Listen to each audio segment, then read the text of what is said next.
maa ngi tudd madame Diop Aminata Lo Sow directrice de l'école Bassirou Diagne ex Gibraltar 2 commune de la Médina. waaw madame Diop tey dañu ñëwoon waxtaan si ak yow ci résultat CFEE yi da nga def am résultat yoo xam ne dafa jéggi day mooy da nga am 100% ci biir commune mën nga ñu expliquer résultat yooyu lan moo ko waral. parce que loolu objectif bu nga xamante ni depuis 2017 bi ma ñëwee fii sama équipe pédagogique xam nañ ko ci man donc objectif bu ma fixé wu la donc c'est pas impossible parce que c'est tout à fait normal c'est dans l'ordre normal des choses parce que kuy jàngale aussi bu doon sa sago da ngay am 100% donc loolu je pense que nekkul lu extraordinaire xëy na yàlla moo ci jàpp parce que dañu war a sant yàlla bu baax a baax ndax boo ñaan yàlla lenn mu may la ko da nga ko war a sant donc ma ci remercier aussi sama équipe pédagogique bi parce que c'est une équipe très soudée équipe bu ànd la fii jàmm moo fi am amul xiiroo amul ŋaayoo ñëpp dañu ànd bokk ndey ak baay ak femme de charge yi parents d'élèves yi président CG yi ñun ñëpp ñoo ànd ak suñu ay partenaires ànd bëgg benn affaire mu doon fexe ba suñuy élèves ñëpp di réussir donc mu nekk lu nga xamante ne dañ ko commencé depuis yàgg na mais en 2017 bi ma ñëwee dama ci taxaw. donc processus la donc boo soog a àgg fi ñu ko bëggee woon muy 100% donc ñuy ñaan yàlla mu nekk luy continuer lu ñuy pérenniser may remercier maître CM2 bi aussi monsieur Balokoun parce que moom aussi il n'a ménagé aucun effort pour que ñu am résultat yi il était là tous les jours même durant les grèves des fois day grève mais fexe ba ut beneen heure bu ñu grèvewul pour mu ñëw jàngale si donc loolu aussi c'est à saluer parce que bëggul woon di bañ a ànd ak mouvement de grève bi mais day jël yeneen heure am convoqué xale yi pour ñu jàng donc loolu aussi bëggul woon léser en même temps les enfants donc malgré la grève da doon ut solution au problème fexe nañu kiiwee donc ak appui yeneen maîtres yi parce que les samedis aussi dañ doon def les samedis maître bu disponible ñëw jëlal ñu xale yi moom su fekkente ni mënul ñëw les week-ends maître bu disponible ak les jours fériés maître bu disponible rek moom bu disponible rek beneen maître mooy ñëw jël xale yi donc loolu aussi esprit d'équipe bi moom moo ko wane bokk jëmukaay moom moo ko waral donc ma leen di remercier ñoom ñëpp ak samay partenaires aussi parce que am naa partenaires yu nga xamante ne ce sont des parents d'élèves kenn ki mi ngi tudd Cheikh Moussa Camara moom dafay am ay doom mais à chaque fois bu école bi ne lii mu taxaw ci dernièrement à la fin de l'année moom moo payé goûter partagé élèves CM2 yëpp ba ñun ñi maîtres yi mu payé ñu suñu déjeuner donc dañ koy ñaanal moom aussi My Médina School ñoom aussi contribuer nañ si parce que c'est une association de la Médina bu nga xamante ni day assister toutes les écoles de la Médina au-delà sax di ñu apporter des fournitures di ñu am bourse scolaire pour les élèves les plus méritants de CM2 donc mangoo nañu koy ñaanal moom aussi lu mu bëgg ci école Médina yi yàlla na ko ci yàlla jàppale ba mu atteindre objectif am aussi yeneen partenaire bu bees ki nga yàggu fi sax parce que bi mu ñëwee ci vacances yi la ñëw muy benn association bu nekk fii à Gibraltar ñoom aussi bi ñu ñëwee indi nañu ay livres waa ji France la nekk Assane Cissé donc indi ay livres ay fournitures scolaires donc yooyu yëpp ay gestes la yu nga xamante ni day contribuer ci amélioration des résultats ci atteinte des objectifs yi nga xam ne ñun moom la ñu fixé wu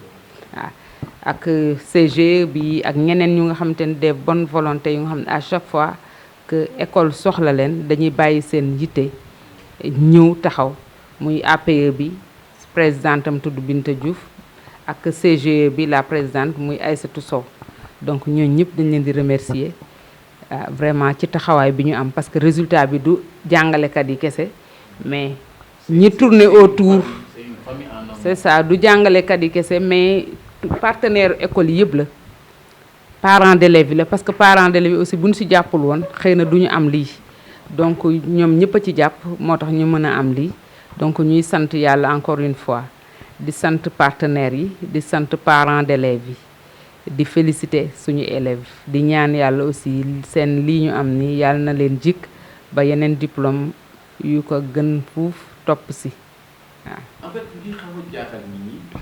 mooy en général résultats yi ñu ngi koy séntu beaucoup plus ci école privée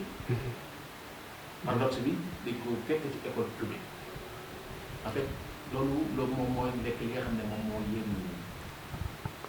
Ouais, c'est que loolu yàgg na fii au niveau de la Médina parce que j'ai ma sœur Linguère qui est là à l'école Babacar Ndiaye Wack qui a toujours fait de très bons résultats muy am souvent ay 100%. Actuellement xëy na man dama topp ci tànkam rek parce que xëy na avant may kay xam sax man j'étais ailleurs et loolu laa doon dund fa ma nekkoon donc ma ñëw fekk ka fi ñu gën ma jàppale.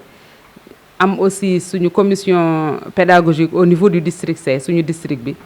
bu nga xamante ni aussi ñoom it dañu am taxawaay bu rafet ci école CM2 ci classe CM2 yi ci école yëpp au niveau de la Médina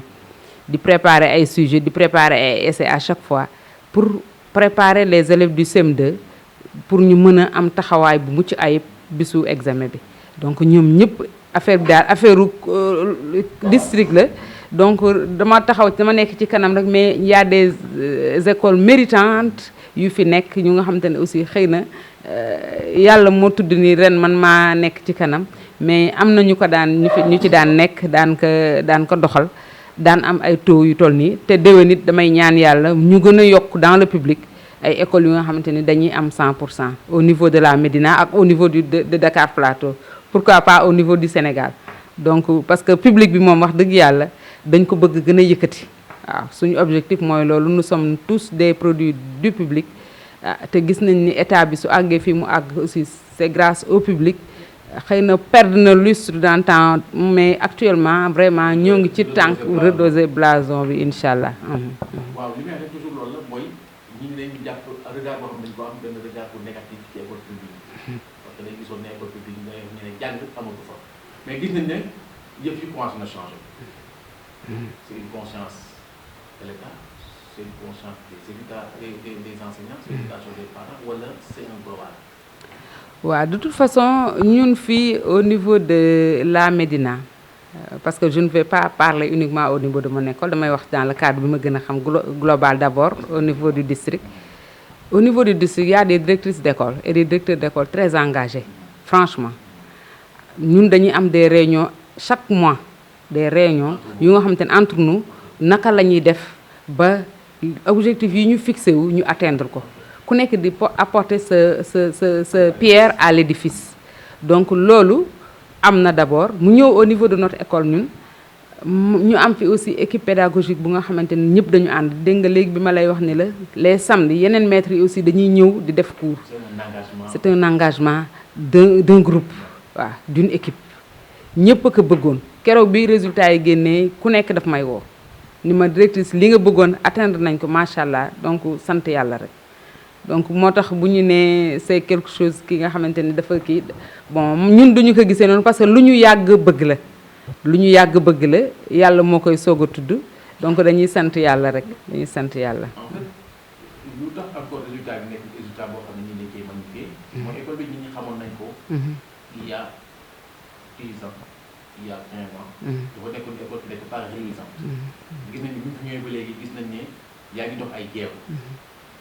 secret bi c'est quoi. waaw secret bi gis nga gestion personnelle dafa am lu mu laaj parce que man damay manager rek liggéey bi ci classe yi ñoom ñoo koy def mais kenn ku ci nekk aussi da nga koy jox confiance.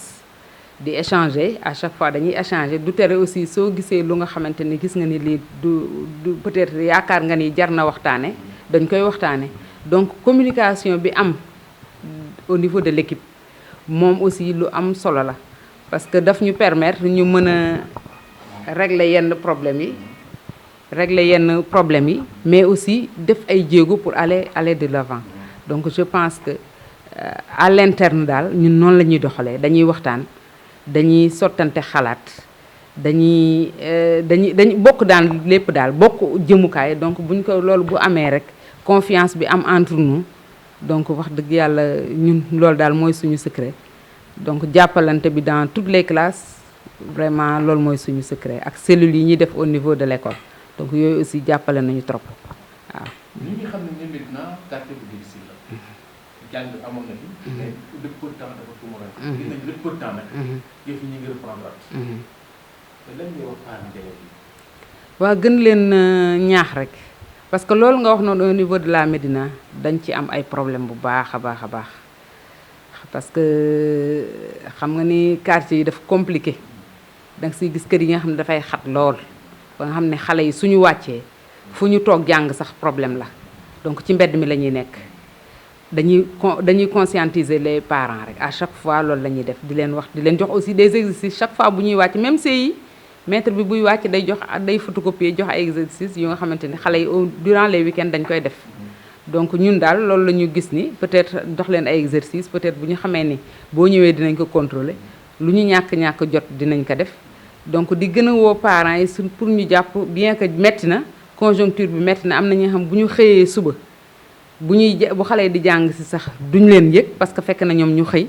donc xale bi ni muy ñëwee des fois day yéeme xale bi day ñëw des fois du ndékki donc yooyu yëpp muy ay affaires yu ñuy gérer parce que dañu am fii cantine scolaire di leen def toggal ndékki tout ça pour am des résultats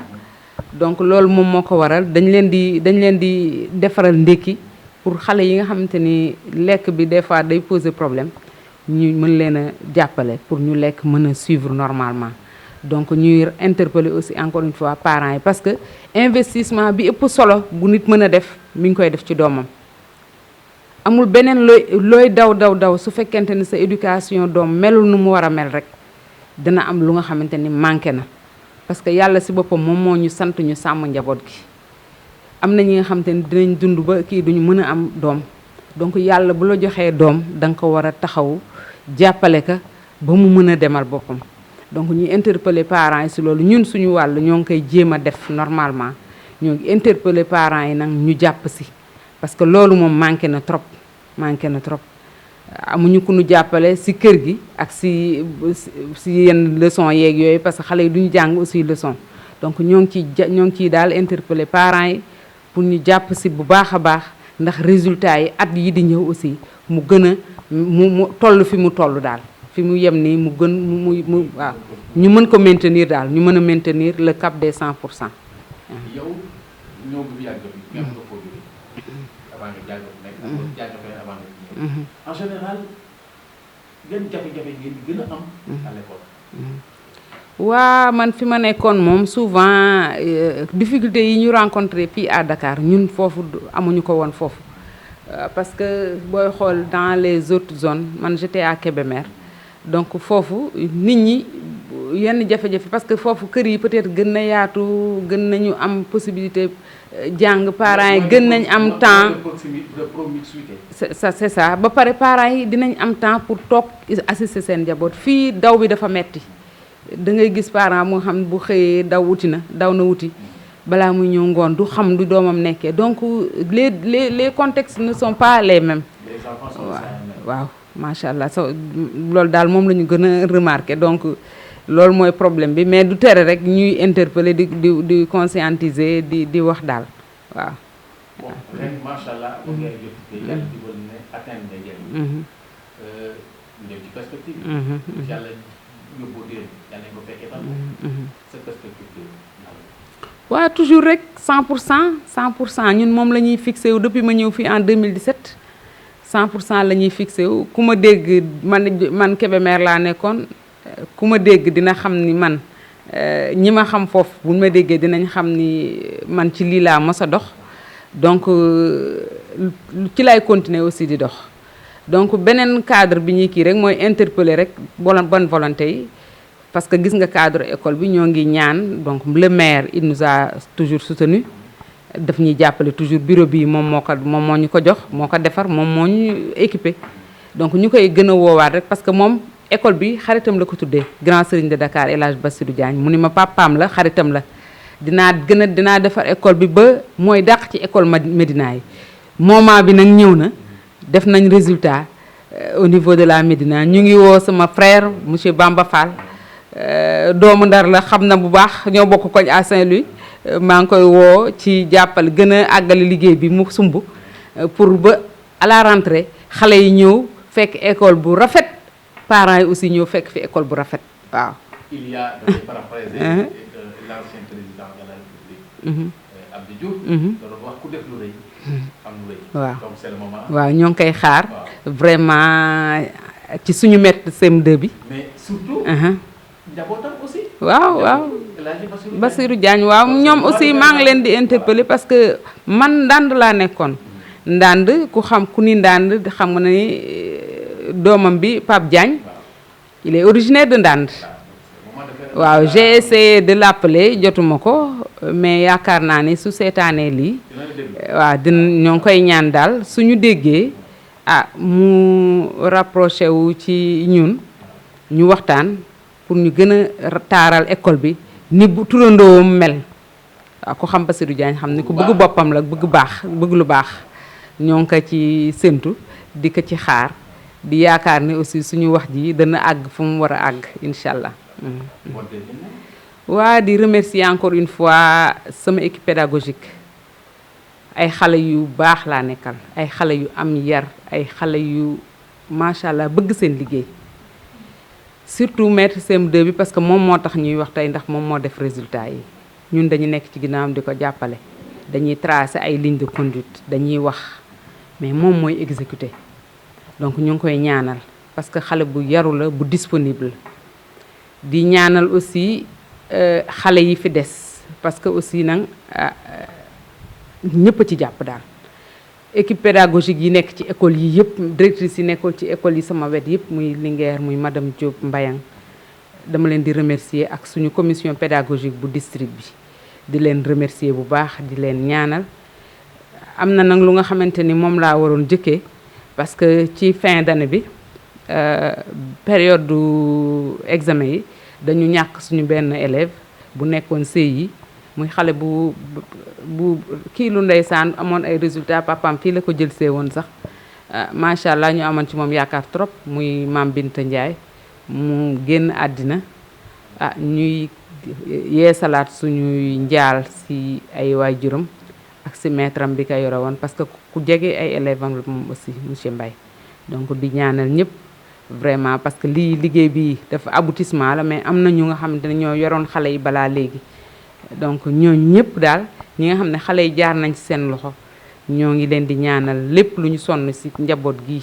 parce que ñooy seen njaboot lii mooy suñu fierté